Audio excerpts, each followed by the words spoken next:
बेटा, जुहूला जायचं आहे. इथून किती लांब आहे? तू आम्हाला तिथे सोडशील का? एका वृद्ध माणसानं टॅक्सी चालकाला विचारलं. काका, जुहूमध्ये तुम्हाला कुठे जायचं आहे? तुम्हाला काही कल्पना आहे का? तो टॅक्सी ड्रायव्हर त्या वृद्ध माणसाला म्हणाला. पत्ता फक्त जुहूचा आहे बेटा. तू आम्हाला तिथे सोड. पत्ता आम्ही स्वतः शोधून काढू. ते म्हातारे राकेशजी म्हणाले. काका, तुम्ही म्हणता तसं मी तुम्हाला सोडतो, पण जुहू इतका छोटाही एरिया नाही की जिथे तुम्हाला पत्ता सहज सापडता येईल. तुम्हाला घर शोधता येईल. तुम्ही प्रत्येक घरापर्यंत जाऊन तुम्हाला पाहिजे त्याचा बरोबर पत्ता शोधू शकणार नाही. आणि हो, रिक्षा भाडं 500 रुपये असेल. तो टॅक्सी चालक त्याला म्हणाला. राकेशजी यांना त्याने म्हणाला तेव्हा राकेशजी म्हणाले, 500? बेटा, माझ्याकडे इतकं भाडं देण्यासाठी पैसे माझ्याकडे नाही. माझ्याकडे फक्त हे 200 रुपये आहेत आणि हे पैसे घेऊन तू आम्हाला जुहूला सोड. आम्हाला आमच्या मुलाच्या घरी जायचं आहे. वा काका, तुम्ही खिशात फक्त 200 रुपये घेऊन चक्क मुंबईला आलात का? ते सुद्धा आंटीला सोबत घेऊन. आणि तुमच्या मुलाचा पत्तासुद्धा तुम्हाला माहीत नाही. तुम्ही पुन्हा रस्त्यावर भटकणं चांगलं नाही. तुम्ही माझा वेळ विनाकारण वाया घालवला आहे. मी पण घरातून बाहेर पैसे कमवायला निघालो आहे. माझं पण एक कुटुंब आहे. त्यामुळे मला नाही बघा, समाजसेवेसाठी वेळ असते. त्या टॅक्सी चालकानं असं राकेशजींना म्हणाला आणि शोभाजींना तिथे त्याने सोडलं. राकेशजी हात जोडून म्हणाले, बेटा, असं करू नकोस. या अनोळखी शहरात आम्ही दोघं कुठे भटकणार आहोत? मी एका सावकाराला माझी सायकल विकून हे पैसे आणले आहे. कृपया करून आमचं सहाय्य कर आणि आमच्यासारख्या असहाय्य आईवडिलांना मदत कर. देव तुझं भलं करेल. काका, इथून निघून जा. तुम्ही देव व्हायला निघाले का? म्हाताऱ्या, दिवसभर असाच आशीर्वाद घेऊन मी काम करत राहिलो तर माझी मुलं नक्कीच उपाशी मरतील. बिचारे राकेशजी आणि शोभाजी त्या रिक्षावाल्यासमोर हात जोडून विनवणी करत होते. पण त्या रिक्षा चालकाला त्यांच्यावर थोडीही दया आली नाही.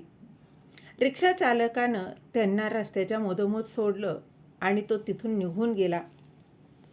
राकेशजी आणि त्यांची पत्नी शोभाजी तिथे रोडच्या बाजूला बसले होते.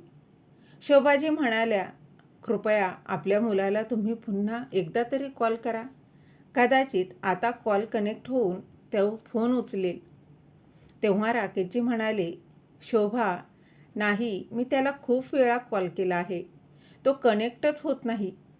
मला माहीत नाही मी किती वेळा त्याला फोन केला आहे. मी खूप चिंताग्रस्त आहे. हे सर्व काय घडत आहे आपल्यासाठी? हे एक अज्ञात शहर आहे. आता संध्याकाळ होत आहे. आपण काय करणार आहोत? कुठे जायचं? काय करायचं? शोभाजी म्हणाल्या, आपण इथे अचानक असं यायला नको होतं. आपण इकडे येण्या अगोदर कुणाकडून तरी काही पैसे उधार घ्यायला हवे होते.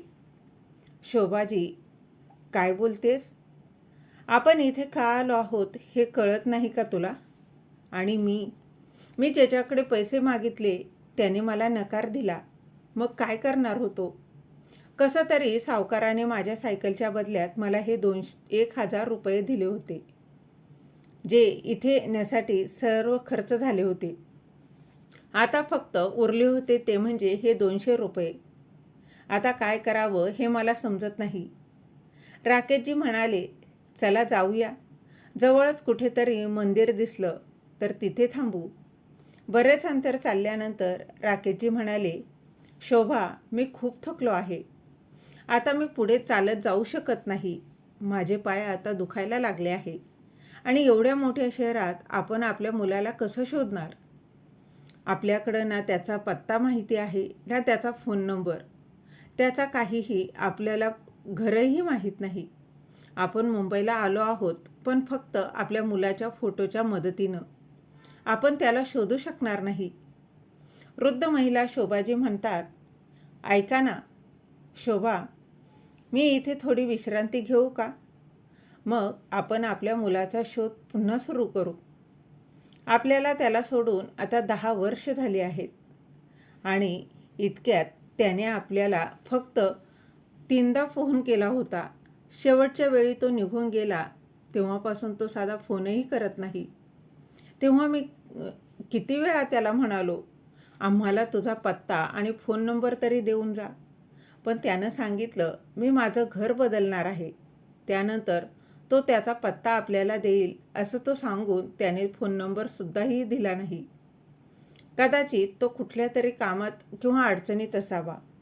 दोघंही देवळात बसून हे सर्व बोलत होते आणि तेवढ्यातच मंदिराचा पुजारी त्यांच्याकडे आला आणि म्हणाले, नमस्कार बहीण. नमस्कार भाऊ.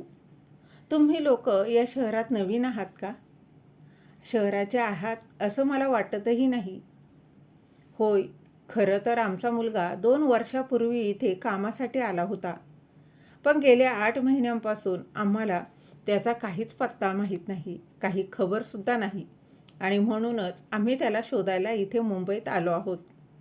राकेशजींनी त्यांनी म्हणाले, मग तुम्हाला त्याचा पत्ता सापडत नाही का? मला सांगा, मी तुम्हाला मदत करतो. मी नक्कीच मदत करण्याचा प्रयत्न करेनही.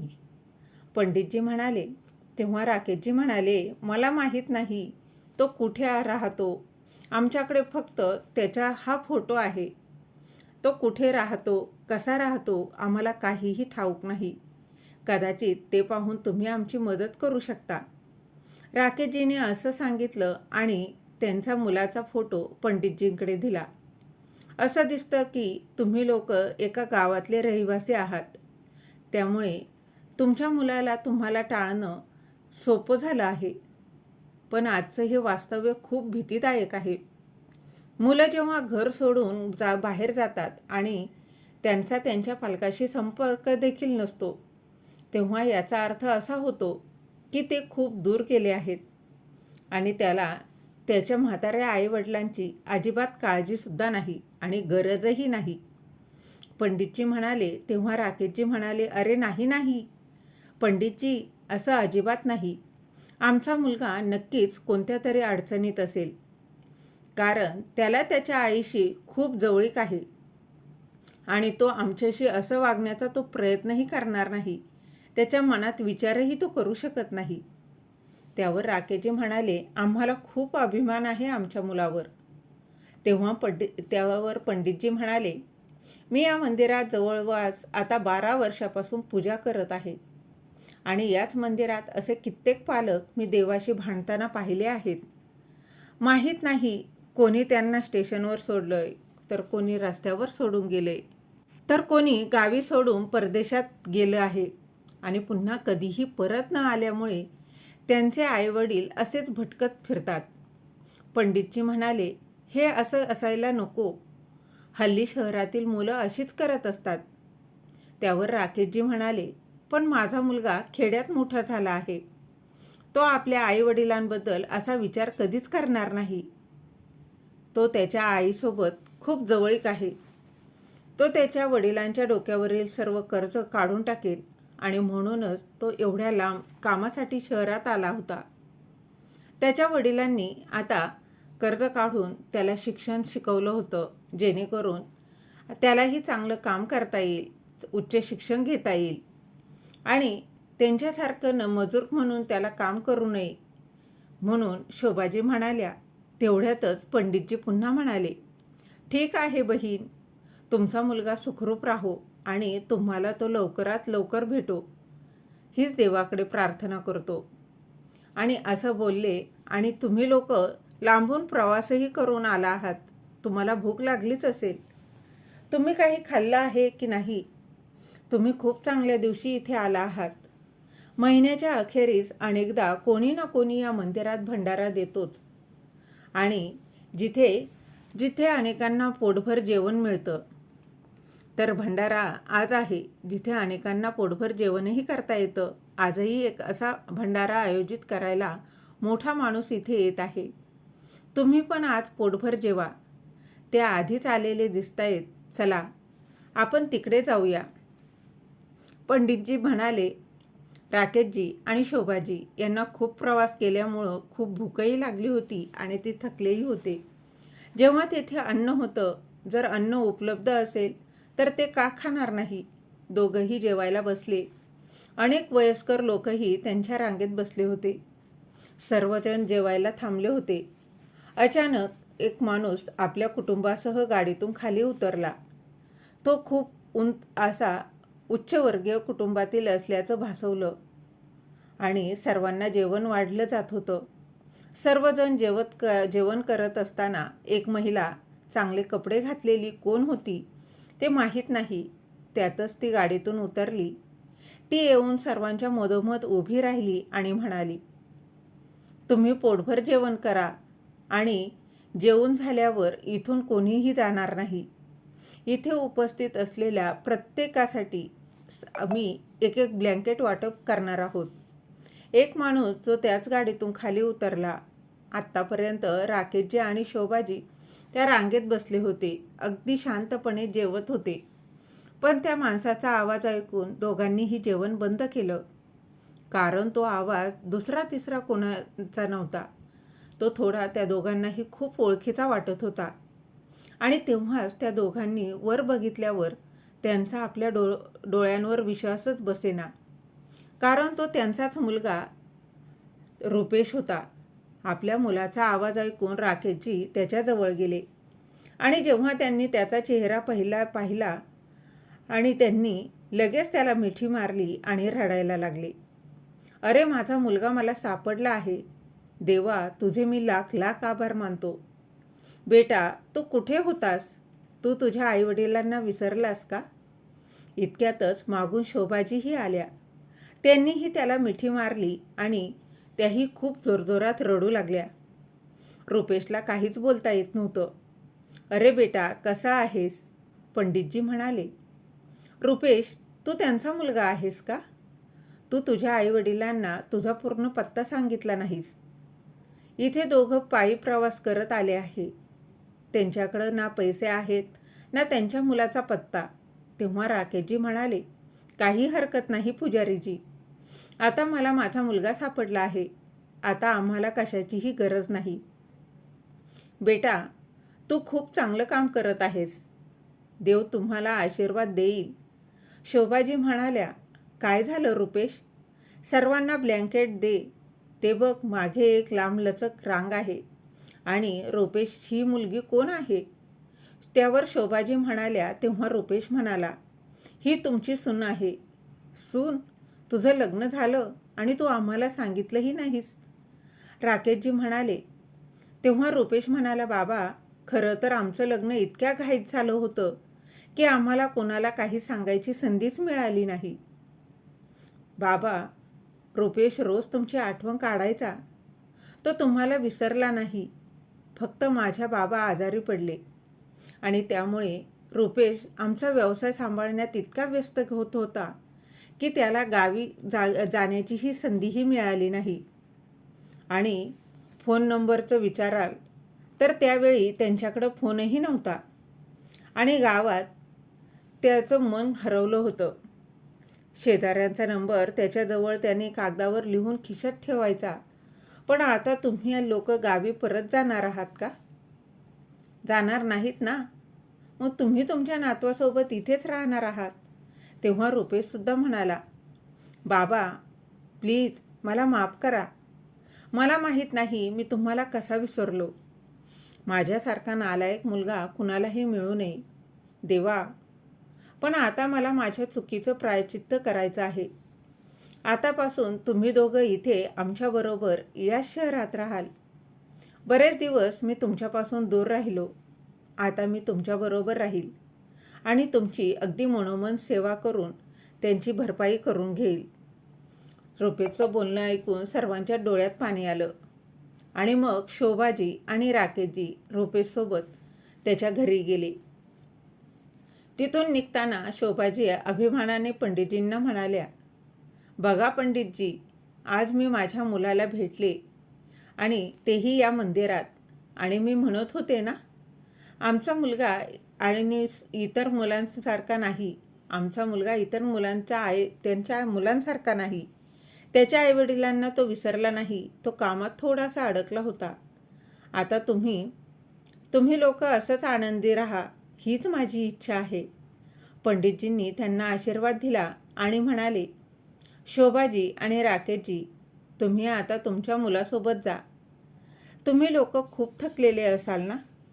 आधी काहीतरी खाऊन घ्या आणि मग आराम करा. बाकीच्या गोष्टी उद्या होतील. रुपेशजीची पत्नी स्वरा म्हणाली. दुसऱ्या दिवशी सकाळी शोभा आणि राकेशजी बसून चहा पित होते. तेव्हा त्यांची घरची मोलकरीण कमला ती येते. नंतर स्वरा पैसे मोजते आणि तिला कायमचा निरोप देते. स्वरा शोभाजींना सांगते, आई, बरं झालं तुम्ही आलात म्हणून मी कामवाली बाई काढून टाकली. बाय द वे, आपल्यापैकी सर्वांनी घरातली कामं एकत्र करू आणि वाटून घेऊ. हो सुनबाई, जास्त काम केल्यानं तब्येत चांगली राहते. गावातली सगळी कामं मी स्वतः करायची. शोभाजी आपल्या अगदी निरागस मनाने हे सगळं सांगत होत्या. पण स्वराच्या मनात काय चाललं आहे हे त्यांना ठाऊक नव्हतं आणि ते त्यांना कसं कळणार. एके दिवशी स्वरा घरी एक किटी पार्टी आयोजित करते आणि शोभाजींना सकाळपासून स्वयंपाकघरात व्यस्त ठेवते. बिचारी शोभाजी खूप काम करत होत्या. मग स्वराच्या सर्व मैत्रिणी येतात आणि स्वरा शोभाजींना ओरडते, कधी हे आणा तर कधी ते आणा. तेव्हा स्वराची मैत्रीण म्हणाली, स्वरा, तू कुठून या मोलकरीण बाई आणली आहेस? ही मोलकरीण पूर्ण वेळ आहे का? यार, मलाही खूप दिवसापासून पूर्ण वेळ अशा मोलकरणीची गरज होती, पण मला ती मिळत नव्हती. ती किती चार्ज करते? तेव्हा स्वरा म्हणाली, अगं हो, मोलकरीण फुल टाईम आहे आणि फुकट पण. कारण ही माझी सासू आहे, जी गावातून आली आहे. रुपेश त्यांचाच मुलगा आहे. आम्ही अगोदर यांना विसरलो होतो, पण ते दोघंही आपल्या मुलाच्या शोधात इकडे आले आहेत.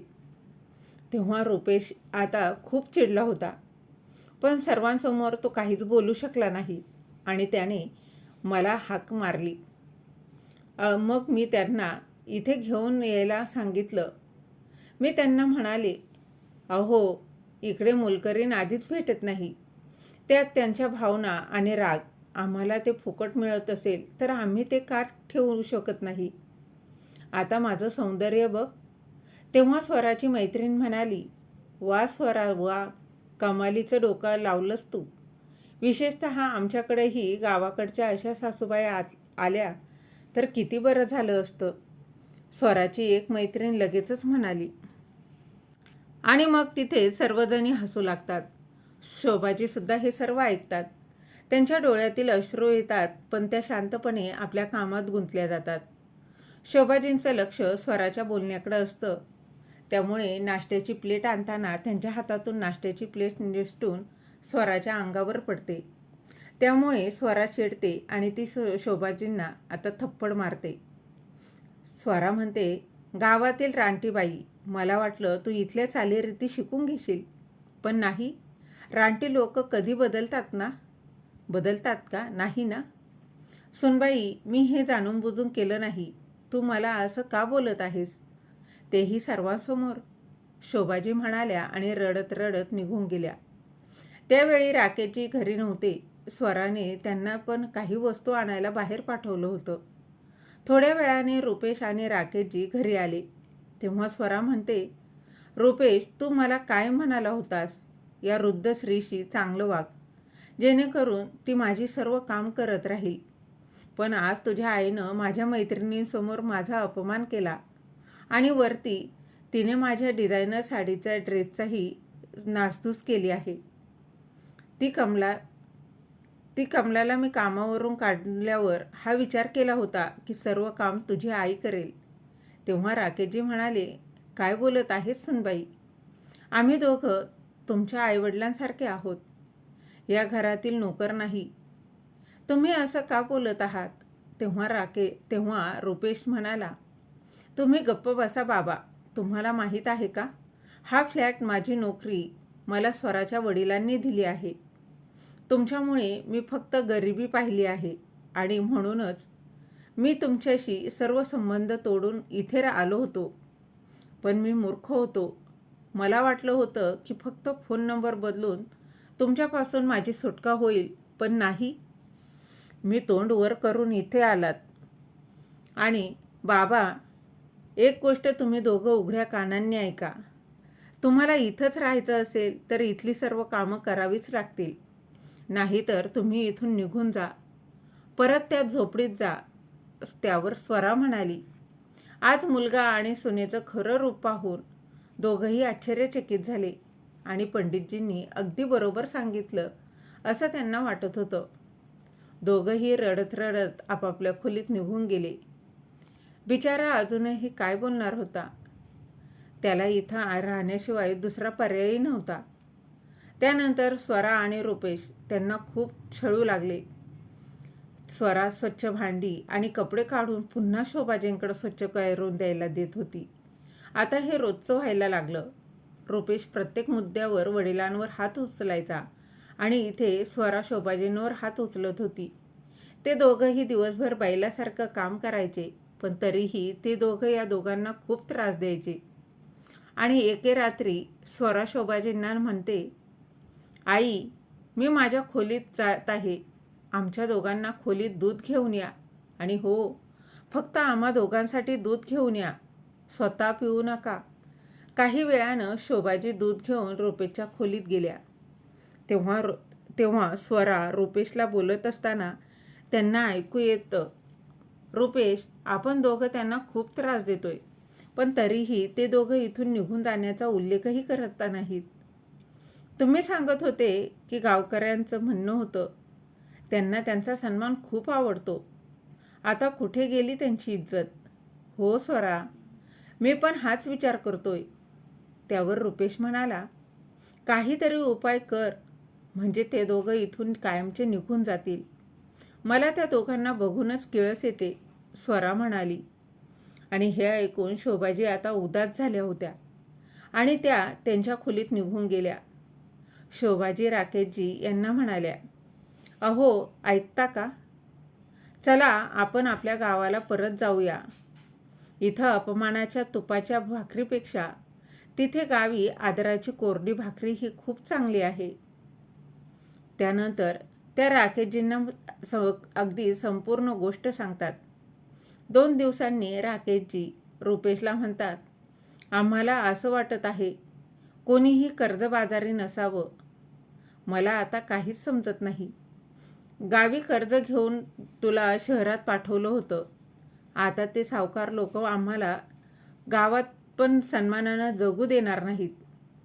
तेव्हाच रुपेशचा फोन वाजतो आणि तो फोनवर हॅलो हॅलो असं म्हणत असताना समोरून कोणीतरी म्हणतो, अहो राकेश प्रसाद बोलतात का? अहो, तुम्ही जे लॉटरीचं तिकीट काढलं होतं त्यात तुमची लॉटरी लागली आहे. तुम्हाला 1 कोटी रुपयांची लॉटरी लागली आहे. तुम्ही इथे येऊन सही करा आणि पैसे तुमच्या बँकेत जमा करा. हे ऐकून रुपेश मात्र स्तब्ध झाला. मग कसा तरी स्वतःवर नियंत्रण ठेवत म्हणाला, हो हो, आम्ही येतोय. मग फोन ठेवल्यावर राकेशजीने रुपेशला सांगितलं, आणि काय बोलत होतास बेटा? सावकाराचे पैसे कधी परत करणार आहेस? बाबा, आपल्याला उद्या सावकाराचे सगळे पैसे परत करायचे आहेत आणि त्यासाठी तुमची सही लागेल, जेणेकरून तुम्हाला भविष्यात कधीही त्रास होऊ नये. बाबा, तुम्हाला किती पैसे द्यावे लागतील? किती द्यायचे आहेत सावकाराला पैसे? रुपेश म्हणाला. तेव्हा राकेशजी म्हणाले, 50,000 रुपये कर्ज आहे. तुला माहीत आहे का बेटा? मी इतके दिवस ते परत करण्याचा प्रयत्न करत होतो. किती लॉटऱ्या खरेदी केल्या कुणास ठाऊक, पण ना कधी लॉटरी लागली, ना कधी माझ्याकडे इतके पैसे कधी आले, ज्यामुळे मी सावकाराचे कर्ज परतफेड करूच शकलो नाही. राकेशजी म्हणाले. तेव्हा रुपेश म्हणाला, काहीच हरकत नाही बाबा, मी तुम्हाला पैसे देतो. तुम्ही ते पैसे त्यांना परत करा. तुम्ही ते पैसे माझ्यासाठी घेतले होतेत ना, तर मी देईन तुम्हाला. म्हणून आपण उद्याच गावी जाण्यासाठी निघूया. रुपेश आनंदाने म्हणाला. त्यानंतर रुपेश राकेशजींना सोबत घेऊन गावी जातो. सर्वांचं ऋण फेडून फोनवर दिलेल्या पत्त्यावर तो आणि राकेशजी ते जातात आणि तिथे गेल्यानंतर रुपेश राकेशजींना एका कागदावर सही करा म्हणतो. तेव्हा तो माणूस त्याला म्हणतो, तुम्ही पण इथे सही करा. म्हणजे त्यांच्यासोबत कोण आलं आहे तेही पैसे नेण्यासाठी ते आम्हाला नोंदवून ठेवणं बंधनकारक आहे. तेव्हा त्या कागदपत्रावर दोघंही बाप आणि लेक दोघंही सही करून घरी परत येतात. त्या अगोदर रुपेश त्या माणसाला एकांतात विचारतो, म्हणजे मी हा फॉर्मवरती भरलेल्या त्या अकाउंट नंबरवरच लॉटरी लागली आहे का? आणि त्या अकाउंट नंबरवर लॉटरीचे पैसे येतील ना? तेव्हा तो माणूस म्हणाला, हो तर. आणि तेव्हापासून रुपेशला त्याच्या खात्यात फक्त 1 कोटी रुपये येण्याची स्वप्न पडू लागली. एके दिवशी स्वरा राकेशजी यांना म्हणाली, आज आपल्या घरी मोठी पार्टी आहे. मी तुमचे सगळे कपडे गेस्ट हाऊसमध्ये ठेवले आहेत. ते कपडे घालून तयार व्हा. तेव्हा राकेशराव गेस्ट हाऊसमध्ये जातात आणि ते कपडे पाहून म्हणतात, हे कसले कपडे आहेत? मी असले कपडे घालत नाही. तेव्हा शोभाजी म्हणाल्या, अहो, इथे पार्ट्यांसाठी खास कपडे आयोजित केले असतील. घातले जातात वाटतं. अहो, घाला तो सलवार कमीज. आपल्या गावातल्या तरुणी हेच घालतात. शोभाजी हसतच म्हणाल्या, त्यात गैर काय? राकेशजी म्हणाले, रुपेश आणि आपल्या सुनेने आपल्याला खूपच प्रेमानं हे कपडे दिले आहेत. त्यानंतर ते दोघंही त्यांच्या त्या सुनेने दिलेले कपडे घालून तयार होतात आणि तयार होऊन पार्टीसाठी बाहेर पडतात. अहो, ते बघा, आपल्यासारखे कपडे घालून इथे बरेच लोक फिरत आहेत. त्यावर शोभाजी म्हणाल्या, बघा, मी तुम्हाला सांगितलं होतं ना. राकेशजी म्हणाले, इथले लोक पार्टीत अशीच कपडे घालून असावेत. ते पण काही लोकांनी वेगळे कपडे घातले आहे. राकेशजी म्हणाले, रुपेश आणि आपल्या सुनबाईंनी सुद्धा बघा वेगवेगळे कपडे घातले आहेत. आपल्यासारखे कपडे घातलेले लोक जी आहेत ती लोक सर्वांचं स्वागत करताना दिसत आहेत. काही लोक जेवण वाढत आहेत तर काही लोक पाणी देत आहेत.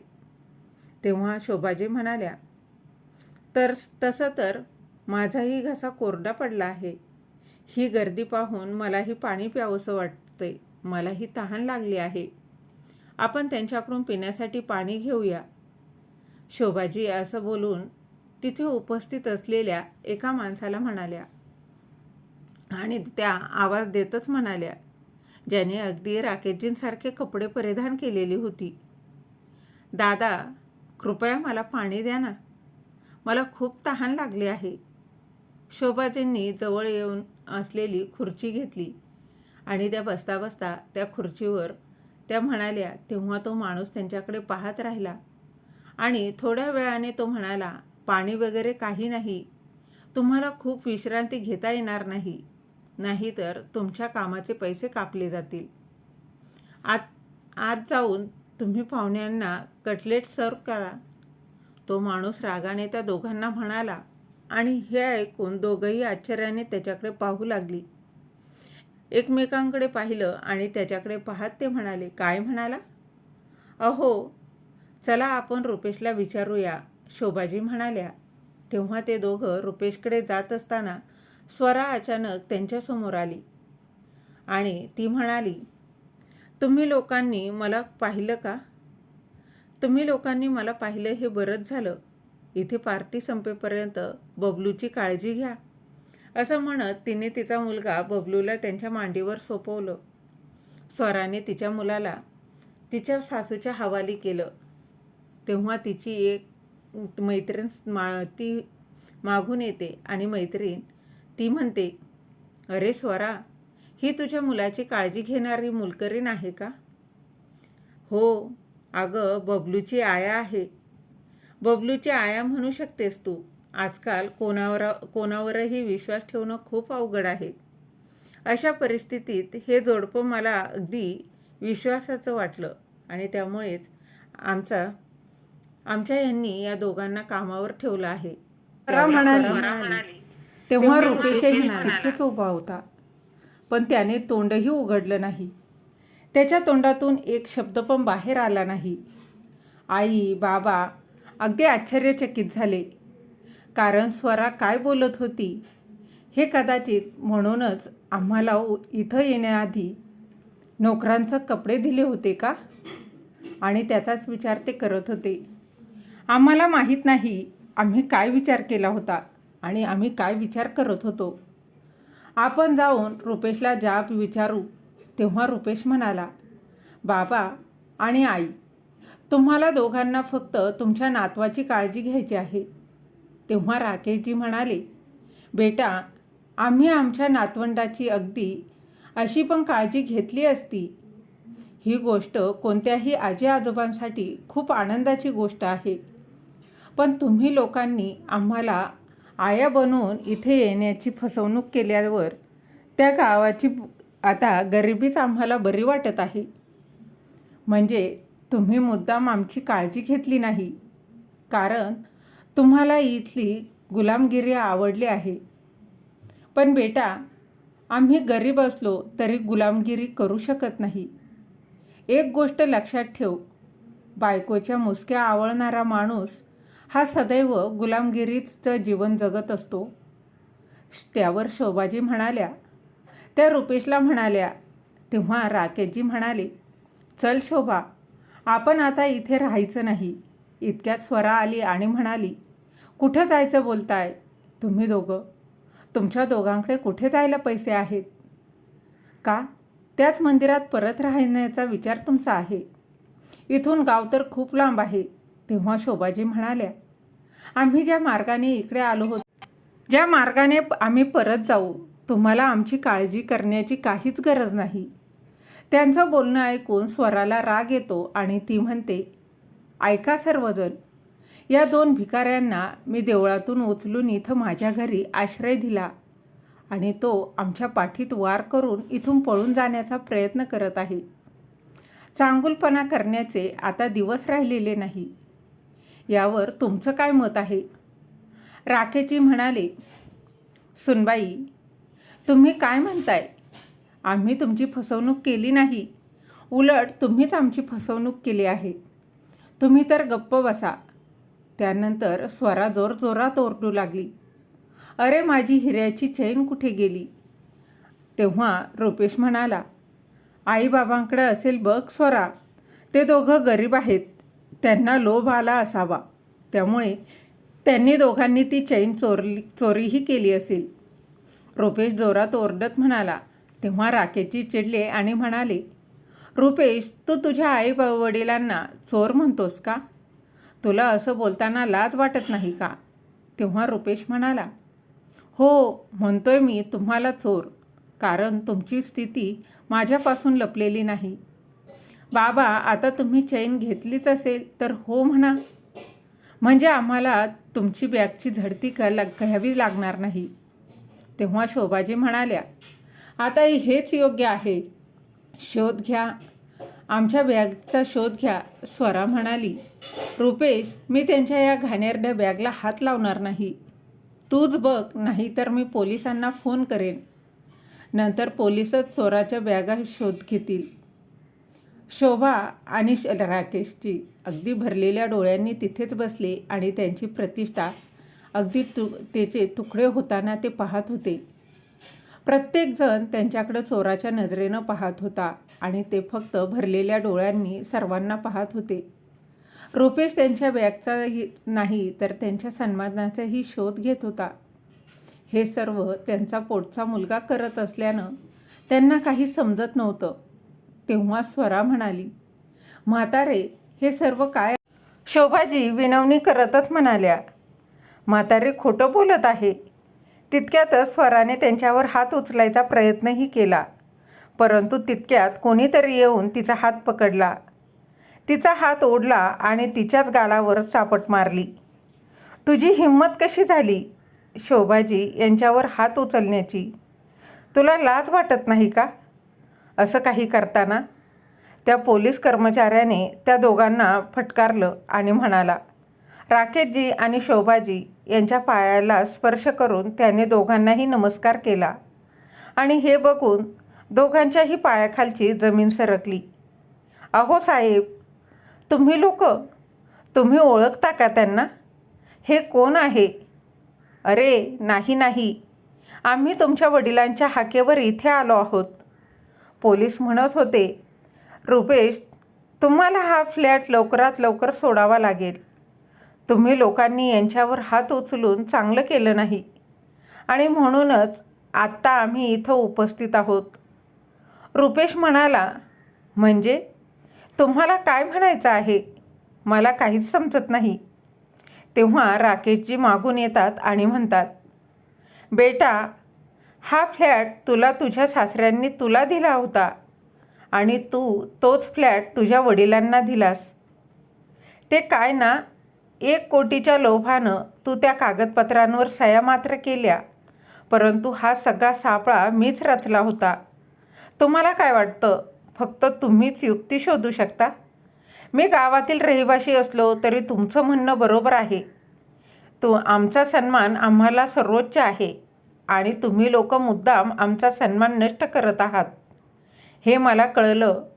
तेव्हा मला हा संपूर्ण प्लॅन बनवावा लागला. राकेशजी हे बोलताच स्वरा म्हणाली. रुपेश, तू म्हणत होतास ना लवकरच आपण करोडपती होणार आहोत. मग हे सर्व काय आहे? मी सांगतो सुनबाई तुम्हाला अगदी सगळं काही. ज्या कागदपत्रांवर त्याने करोडो रुपयांची लॉटरी आहे असं समजून सह्या केल्या, ते खरे तर या तुमच्या फ्लॅटचे कागदपत्र होते, जे त्याने आत्ता माझ्या नावावर हस्तांतरित केलं आहे. आणि इतकंच काय, त्याने माझे सर्व कर्जसुद्धा फेडलं आहे. राकेशजी म्हणाले. त्यामुळे आता तुम्हा सर्वांना इथे राहायचं असेल तर व्यवस्थित राहा, नाही तर आम्हाला आमचं काम करावं लागेल. ते काय आहे ना, आता मी तुमच्यासारख्या फसवणूक करणाऱ्या माणसासोबत राहू शकत नाही आणि थोडीही फसवणूक केली आहे. जेव्हा एखादा रानटी गावकरी आपली शालीनता सोडतो तेव्हा असं होतं.